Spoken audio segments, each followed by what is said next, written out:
안녕하세요. 경매상관 방영춘입니다. 오늘은 요거를 해보겠습니다. 자주 받는 부동산 질문 모음에서 이제 한 25가지 정도 되더라고요. 최근에 제가 한두 달 정도 사이에서 이제 그 질문을 받았던 내용들입니다. 그래서 이제 1편으로 끝날지 2편까지 해야 될지는 모르겠지만 일단 해보는 데까지 해볼게요. 아마 여러분들 이거 보시면 지금까지 왔다 갔다 헷갈렸던 것들이 좀 많이 도움이 되실 거예요. 그리고 교재 판매는 지금 5분 남았습니다. 저번 방송에는 7분 남으셨죠? 이제 이틀 동안 2분이 더 구매하셔가지고 5분 남으셨습니다. 지금 현재 4월 동안만요 188만원을 158만원 해드리고 있으니까 구매하시고자 하시는 분들은 저한테 문자 주시면 됩니다. 내용은 이렇게 돼 있고요. 또 메일을 보내드려야지 이렇게 보내드려야지 이렇게 보면 13개의 메일을 보내드리고 있습니다. 이렇게 13개의 메일을 보내드리고 있으니까 여러분들 꼭 참고하십시오. 또 이 메일 이분한테 또 저한테 경매사령관 메일 싸게 뭐 파실 수 없습니까? 라고 또 메일 보내시는 분도 있어요. 창피한 짓 하지 마세요. 제발 좀. 그 창피한 분 지금도 내 방송 보는지 모르겠네. 그래서 지금 이제 5분 남았으니까 5분 한돈에서 158만원을 판매하고 있으니까요. 여러분들 빨리 이번 기회에 이렇게 좀 좋은 기회를 이용해서 공부하시기 바랍니다.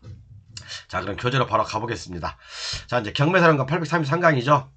최근 질문사항들 정리해가지고 쭉 해보니까 여기다가 한 5개까지 더 추가돼요. 5개 추가되는데 한 27가지를 정리해보겠습니다. 그런데 이제 첫 번째 0번. 경매 공부는 어떻게 해야 되나? 이제 그런 질문들을 우리 이제 교재 구매하신 분들이 많이 하세요. 경매 공부는 어떻게 해야 되냐?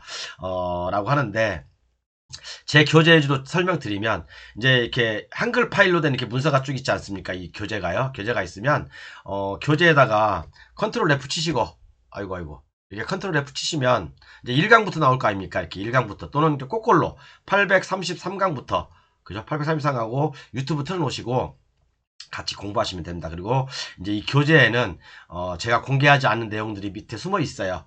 그리고 여러분들 이제 그러다 보니까 일반 유튜브에서는 다 공개할 수 없잖아요, 여러분들. 그죠? 우리가 다 공개 안 하잖아요, 또. 그러니까 꼭 이렇게 해서 공부하시면 되고, 일반인들은 대부분 이제 권리 분석, 민법, 또 이제 학원을 다니시는 분들, 또는 책을 통해서 공부하시는 분들, 또 유튜브 여기 저기서 이렇게 조금씩 짜집기 해서 이제 들으시는 분들, 이런 분들은 정말 조심하셔야 돼요. 유튜브에서 여기저기 짜집어서 들으시는 분들 있잖아요.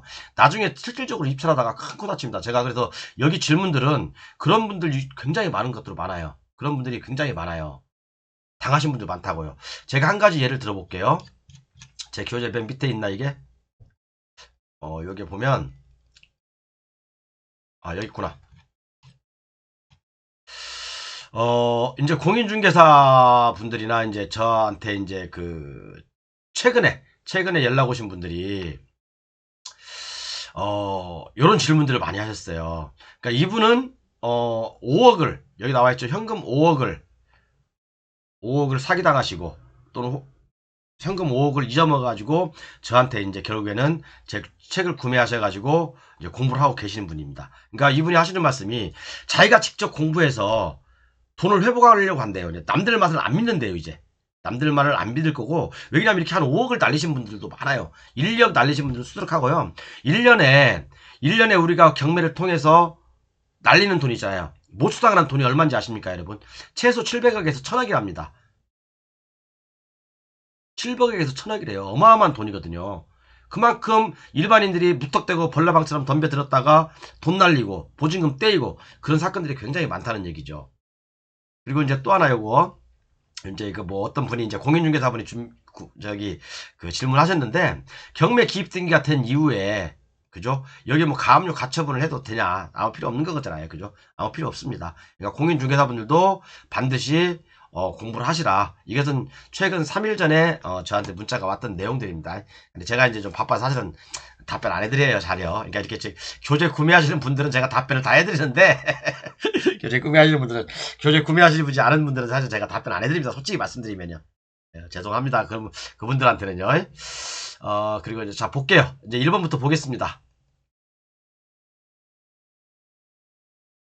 1번부터. 자, 1번.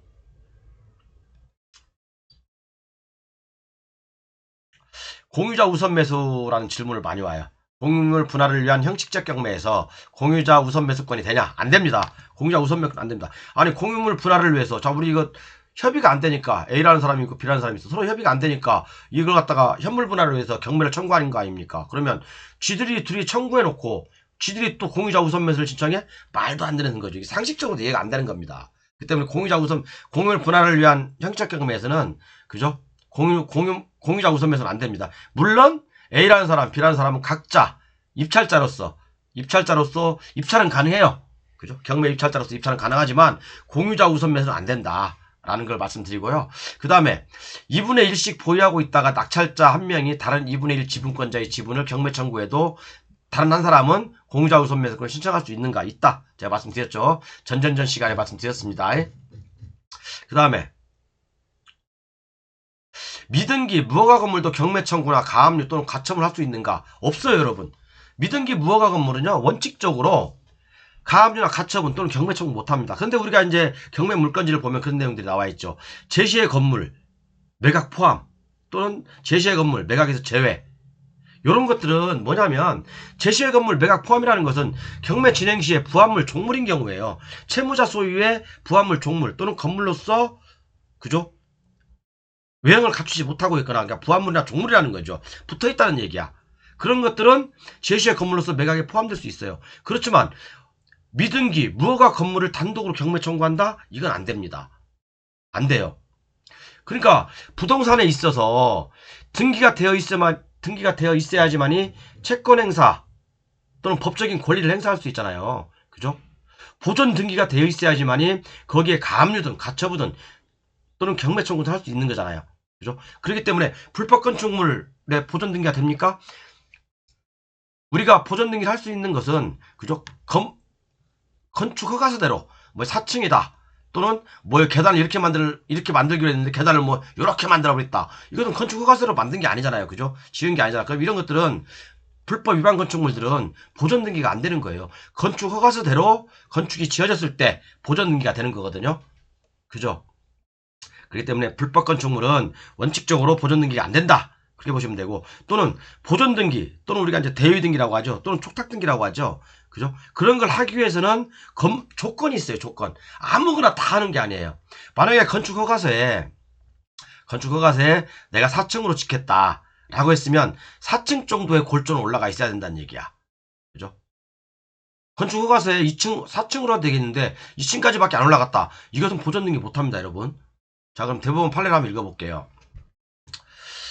완공이 된 건물뿐 아니라 완공이 되지 아니하여 보존 등기가 격려되지 아니하였거나 사용 승인되지 아니한 건물이라고 하더라도 채무자의 소유로서 건물로서 성질과 외관을 갖추고 그의 집원, 구조, 면적 등의 건축허가 또는 건축 신고 내용과 사회 통념상 동일하다고 인정되는 경우에는 이를 부동산 경매의 대상으로 삼을 수 있다라는 게 대법원 판례의 입장입니다. 그러니까 뭡니까?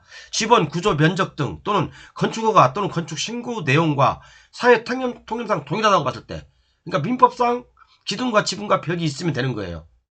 그리고 건축허가 내용대로 층수가 4층이다. 그럼 4층까지 건물이 올라가 있어야지 보존 등기를 할 수 있는 거라고. 자, 또 하나 판례를 한번 보겠습니다. 조금 더 정확한 판례가 하나 있는데 요거 볼게요. 완공되지 않은 건물에 대한 경매를 인정하고 있기는 하지만 최소한의 건축허가 내역과 같은 층수, 그죠? 건축허가 내역과 같은 층수, 골조공사가 완공되고 주벽과 지붕 등이 있어야 된다 이거죠. 그죠?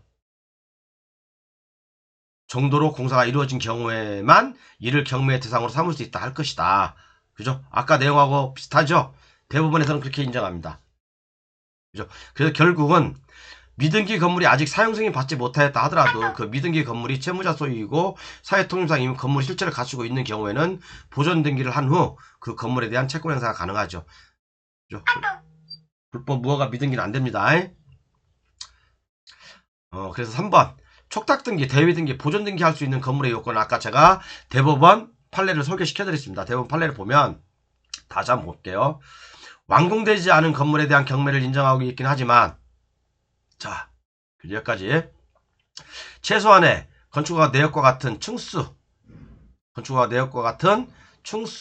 또는 골조공사가 완공되고 그러니까 건축허가서에 4층이라고 했으면 4층까지 골조공사가 완공되고 기둥과 주벽과 벽이 있어야 되고 그죠? 이루어져 건축허가 내역과 같은 건물로서 외관을 갖춘 건물로 인정될 수 있는 정도의 어쩌고저쩌고 되어 있죠. 그러니까 이렇게 해야지만이 우리가 보존 등기 할 수 있고 또는 그 촉탁 등기, 대위 등기를 통해서 일괄 경매를 신청할 수 있다. 그죠? 또 여기서 한 단계 더 나가면 여러분 더 어려우니까 그만 나갈게요. 교재 보세요. 그 다음에 폐기물 처리 비용의 주체는 누구냐? 우리가 건물을 또는 공장을 또는 토지를 낙찰을 받았어. 그런데 땅을 건축하려고 땅을 파보니까 쓰레기가 잔뜩 있어. 그죠?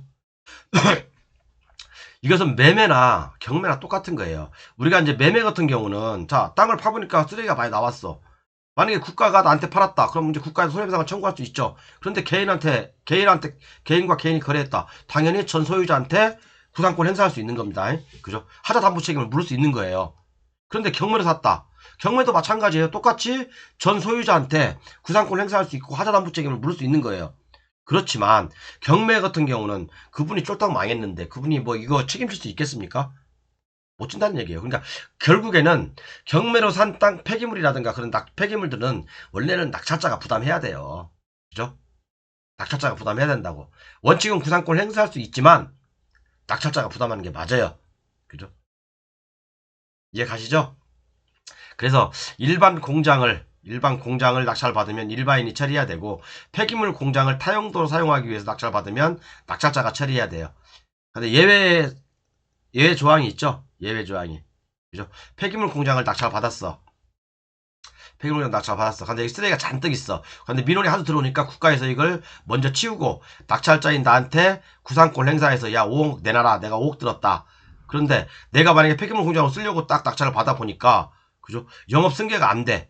영업 승계가 안 될 정도로 기계기구가 파손돼 있고 또 일부 기계는 폐기물 공장으로 쓰지 못할 정도의 기계기구는 또 없고 그런 폐기물 공장으로 영업 승계가 안 되는 거 아닙니까? 그러면 이 폐기물 처리 비용은 내가 인수할 필요 없다. 그러니까 여러분 구분해서 생각하셔야 돼요. 구분해서 생각하셔야 된다고. 이해가셨죠? 그래서 민법에도 나와 있지만 매도인의 하자담보 책임 나와 있고 뭐 이렇게 나와 있습니다. 그래서 뭐 6개월 이내에 뭐 매수인이 매도인에게 그 통상 뭐 이제 어떤 그 기한이 있죠. 기한. 손해배상을 물을 수 있는 어떤 그런 기한이 있는데 권리행사 기간이라고 하죠. 6개월 이내에 행사해야 된다라고 돼 있는데 그럼 6개월이 지나면 내가 그 파묻혀 있는 쓰레기에 대한 어떤 그 하자담보 책임을 못 물으냐? 그건 아니에요. 그 이후에도 얼마든지 물을 수 있습니다. 그래서 이제 대법원 판례 여기 나와 있고 그죠? 여기 나와 있습니다. 보세요. 요건 아까 설명드린 대로 폐기물 공장을 낙찰 받았는데 국가에서 먼저 쓰레기를 치우고 그죠? 근데 나는 그 폐기물 쓰레기 공장을 안에 보니까 뭐 기계기구도 엉망이고 제대로 쓸 수 있는 기계들도 없고 폐기물 공장으로서 구실을 못해. 구실을 못할 정도로 망가져 있다면 내가 그 국가에서 대신 치운 쓰레기 비용을 내가 대신 납부할 필요가 없다. 이제 그 내용의 대법원 판례입니다. 그 다음에 이제 유치권 배제 신청을 하게 되는데 대법원 유치권 배제 신청에 채권자가 하게 되죠. 이것이 유치권 배제 신청이 과연 법적으로 효력이 있냐? 효력 없습니다. 이것은 단순히요. 채권자의 의견서에 불과한 것뿐이에요. 그런데 효력이 있는 것들이 있죠. 예를 들어서 유치권 배제 특약서가 제출되어 있음 또는 유치권 포기각서가 제출되어 있음 또는 유치권이 성립되지 않는다는 판결문이 제출되었음 이런 것들이 있다면 이것은 유치권 인정 안 된다는 거 다 알고 계시죠? 뭐 이건 너도 알고 나도 알고 다 아는 거니까 그냥 넘어가겠습니다. 그 다음에 무상거주 확인서가 제출되었다. 아니 무상거주 확인서가 있다. 그죠? 그러니까 무상거주 확인서가 있는데 그럼 여러분 무상거주 확인서가 있다고 하면 대부분 그 임차인은 가장임차인으로 판단하잖아요. 여러분들. 그렇지? 그러면 안 된다는 얘기예요. 이것은 그러니까 임차인의 대항력을 부정하는 판례가 있고 임차인의 대항력을 인정한 판례가 있어요. 똑같이 무상 임대차 확인서가 있다 하더라도 그죠? 대항력을 인정한 사례가 있고 대항력을 부정한 사례가 있어요. 이게 뭐 지방법원 판례라면 내가 얘기도 안 해. 대법원 판례라고 대법원 판례. 자, 그죠? 대법원 판례 두 개 요약을 해보면 이거예요. 이 내용에 두 개 요약을 해보면 읽어볼까 한번? 피고가 원고의 직원이 이 사건 경매 절차와는 아무런 관련도 없이 행한 이 사건 건물에 대한 임대차 조사에서 피고 임대차 사실을 숨겼다 하여도 이 사건 경매 절차에서는 이를 분명히 한 이상 원고로 하여금 경매 가격을 결정하게끔 신뢰를 준 것이라고 할 수 없다 할 것이므로 할 수 있다 없다 할 것이므로 어렵죠 여러분 어렵죠. 어려우니까 안 읽을게요. 여러분들도 괜히 또 경매에 대한 또 호기심이 떨어질라. 근데 이런 것들 뭐 별거 아닌데 여러분들 이렇게 막 판사님들께서 판결을 쓰는 거 보면 막 이제 있다 뭐 신뢰를 준 것이라고 할 수 없다 할 것이므로 막 그러면 있다는 거야 없다는 거야 없다는 얘기예요 이거 그죠? 긍정의 부정은 그죠? 긍정의 부정은 긍정이고 아니 뭐 그런 게 있잖아요. 어쨌든 결론은 그겁니다. 결론은 그거예요. 무상거주 확인서가 있어도 그죠? 채권자가 경매 절차에서 그 확인서를 법원에 제출한 경우에는 임차인이 당연히 그럼 그 진실이라는 얘기잖아. 진실이라는 얘기잖아. 그럼 대항력이 없고요. 제출하지 않았다면 대항력이 있어요, 여러분들. 조심하셔야 돼요. 그래서 이게 무상거주 확인서가 제출됐냐 안 됐냐 이게 중요한 겁니다. 그래서 위에 두 개 판례가 바로 그것을 얘기하는 겁니다. 위에 두 개 판례가 바로 그 두 개를 얘기하는 거예요. 자, 그리고 조금 이제 한번 여러분들 우리가 곰곰이 생각해봐야 될 게 뭐냐면 7분밖에 안 나갔는데 이렇게 2편까지 해야 되겠네, 여러분. 그죠? 법정지상권이 성립하지 않고 지료를 미납하면 철거를 해야 되는가? 수익 매도는 없을까? 수익 모델은 또 없을까? 자, 오히려 여러분 생각 한번 해봅시다. 자, 어떤 토지가 있어. 토지를 낙찰 받았어. 근데 위에 건물이 있어. 근데 뭐 지은 지 한 뭐 1년, 2년밖에 안 됐어요. 자, 이게 법정지상권이 성립 안 돼. 그러면 토지를 먼저 낙찰을 받고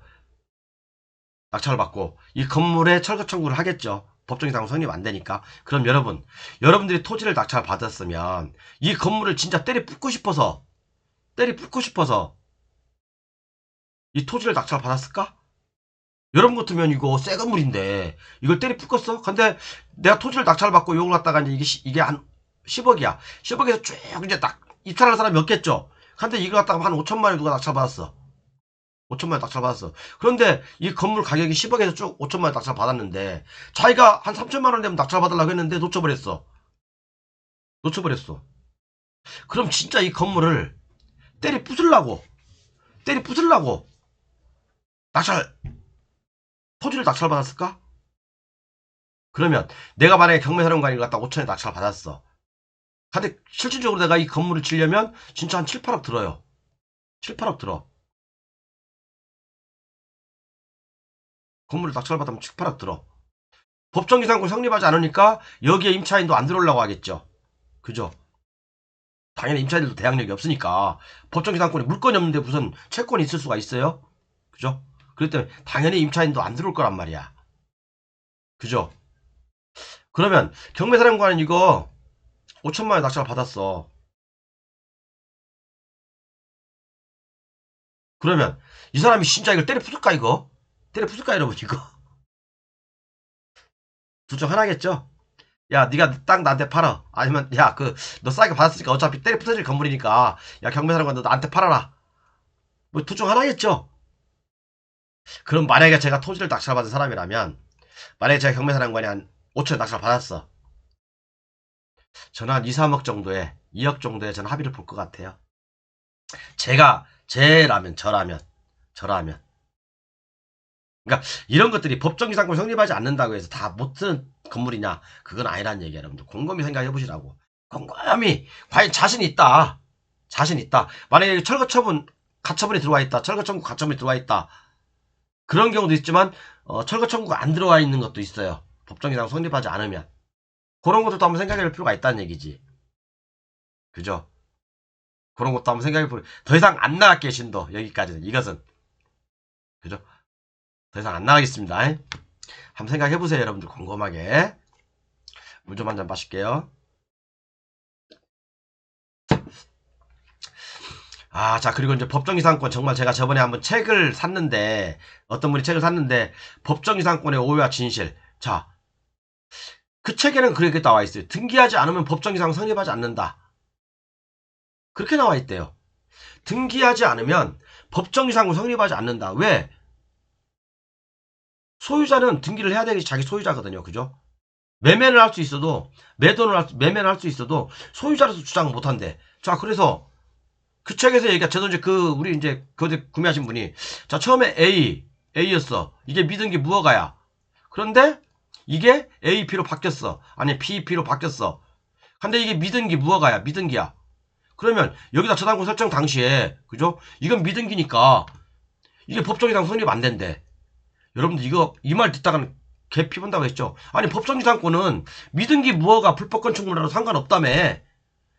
그건 내가 얘기한 게 대부분 판사님이 얘기했잖아요. 그죠? 법정지상권은 무허가 미등기 불법 건축물 상관없다면서. 그런데 이게 미등기라고 해서 법정지상권 성립 안 된대. 훅 낙찰받았대. 뭐 제가 그 후에 숨겨진 게 뭐라고 했죠? 전전 소유자를 거쳐서 유보돼 있다라고 돼 있죠. 유보돼 있다.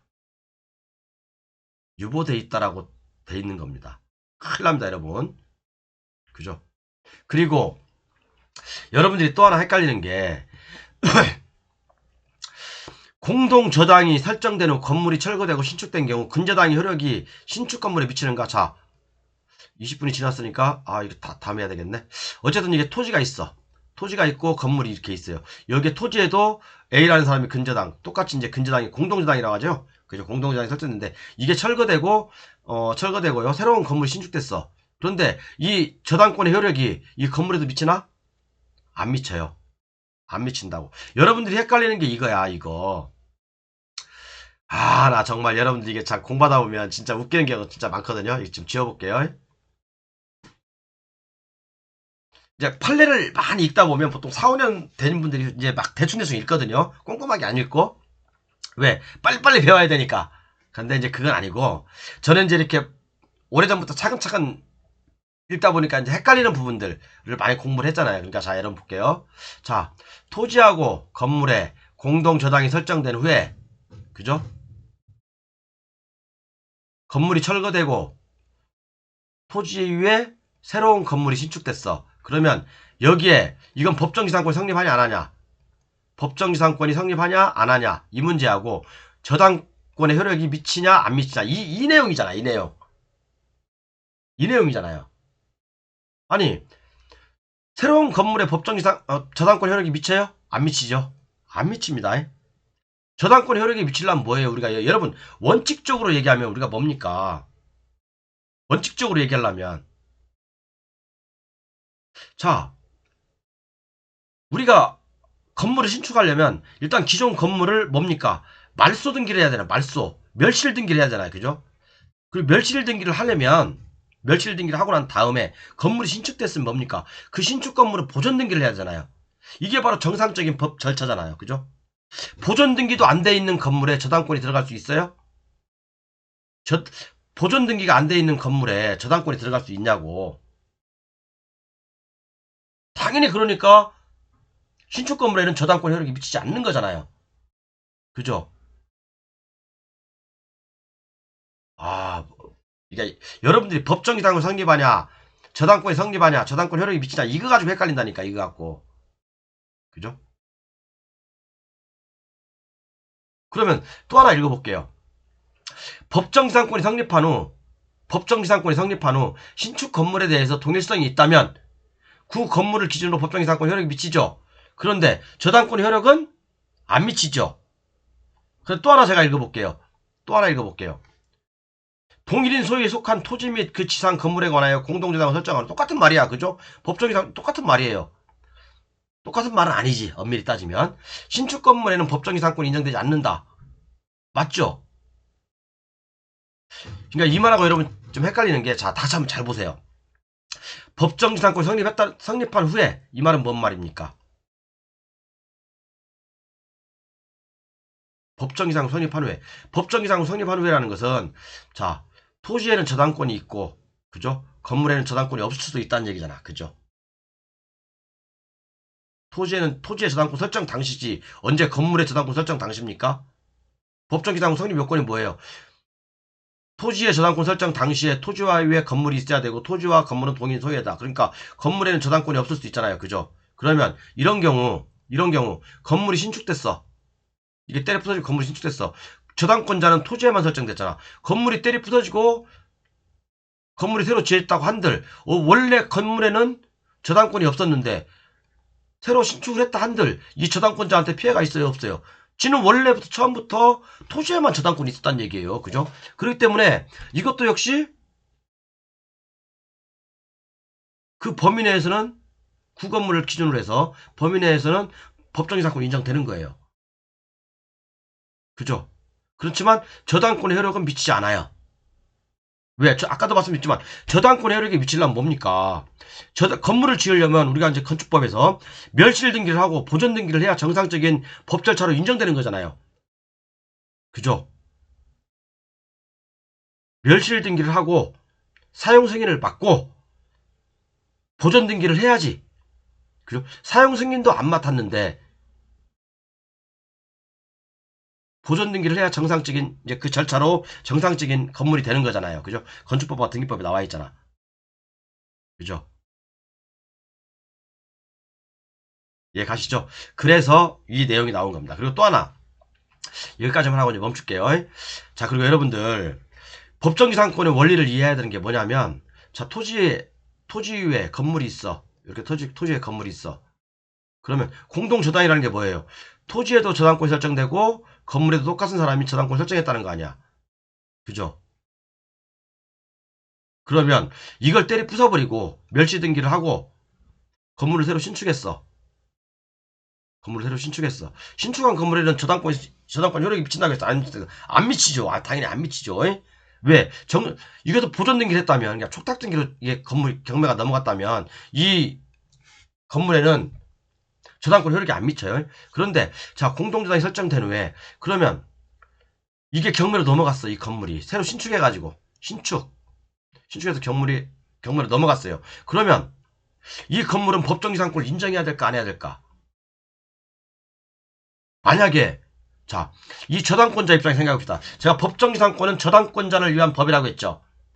저당권자를 위한 법입니다. 처음에 저당권자는 토지하고 건물 둘 다 저당을 잡고 있었어. 근데 건물이 자기가 저당 잡은 건물에 저당권이 없어져 버린 거야. 철거되어 버리고 새로운 건물이 신축됐으니까. 신축된 건물에는 저당권 효력이 안 미친다고 했죠. 그럼 만약에 이 건물에 법정지상권을 인정하게 된다면 이 저당권자는 억울하잖아. 법정지상권이 성립하니까 이게 쭉 유찰될 거 아니에요. 그죠? 이 토지 가격이. 근데 법정지상권이 성립되지 않으니까 건물도 철거할 수 있고, 그죠? 이 상태로 돌아가는 거잖아요. 이 상태로. 그렇기 때문에 법정지상권자는 이 건물에 대해서만 손해보면 되는 거예요. 그래도 손해지, 그래도 손해. 왜? 건물이 만약에 법정지상권 성립한다. 그러면 이건 한없이 유찰되는 겁니다. 한없이 유찰되는 거예요. 토지 가격. 근데 법정지상권 성립하지 않는다. 그러면 적정 가격에서 낙찰이 되겠죠. 그렇기 때문에 법정지상이 성립하면 이 저당권자한테 엄청난 피해가 가겠죠. 그렇기 때문에 대법원에서도 공동저당이 설정된 이후에, 그죠? 공동저당이 설정된 이후에 건물이 철거되고 새로운 신축 건물이 됐을 때 이것은 법정지상권 인정 안 되는 게 저당권자한테 더 이득이다 이거예요. 그렇기 때문에 저당권은 법정지상권 성립 안 된다. 사람들이 그래요. 공동저당이 설정된 후에 건물이 철거되고 새로운 신축됐다면 법정이상권이 인정된다고 사람들이 얘기해. 아니 그럼 저당권자는 뭐 봉이요? 이 바보입니까 이 사람이? 제가 항상 얘기하잖아요. 우리 대한민국에 나와 있는 법정이상권은 다 저당권자 위주로 생각하면 된다고. 저당권자 위주로. 물권자 위주로 생각하면 되는 거예요. 물권자 위주로 생각하면 돼요. 저당권자를 위한 법이다. 그렇게 생각하면 틀리지 않습니다. 그렇기 때문에 제가 얘기하죠. 공동저당이 설정되는 이런 거 경매 많이 나온다고 제가 말씀드렸죠. 건물이 멸실되고 철거된 후에 건물을 신축했어. 법정이상권을 인정하게 되면 이 저당권자한테 막대한 손해가 나오게 되죠. 그죠? 토지가 만약에 경매로 나왔어. 법정이상 손해되니까 한없이 유찰되겠죠. 그죠? 근데 저당권자 입장에서는 건물이 신축됐어. 똑같은 논거야. 그럼 이것도 같이 촉탁 등기를 통해서 보존 등기 시키고 다시 경매 청구할 수 있으니까 저당권자의 피해를 최소화시킬 수 있잖아요. 그죠? 그렇기 때문에 이 건물에 대해서는 공정거에 설정된 이 건물에 대해서는 법정이상권을 인정 안 하는 게 대부분 판례입니다. 이해가셨죠? 너무 다 아는 것 같고 너무 떠들었나요? 자, 다음 시간부터는 9번. 아이고. 원래 이 9번을 해야 되는데 9번에 제가 설명을 쭉 이렇게 800이강 참고하라고 이렇게 쭉 나왔는데 그죠? 그러니까 여러분들 확실히 아셨죠? 그러니까 공부를 할 때 외우려고 하지 마시라고. 외우려고 하지 마시라고요. 외우려고 하면 또 까먹어. 외우려고 하면 까먹어. 그냥 원리를 이해해야 돼. 법정지상권은 저당권자를 위한 법이다. 그렇게 생각하시면 돼요. 저당권자를 위한 법이다. 자, 다음 시간부터는 10번부터 하겠습니다. 10번. 아우, 이거 시간 많이 걸리네. 이거 20 몇 분까지 있는데 이거 다 해야 되는데. 그죠?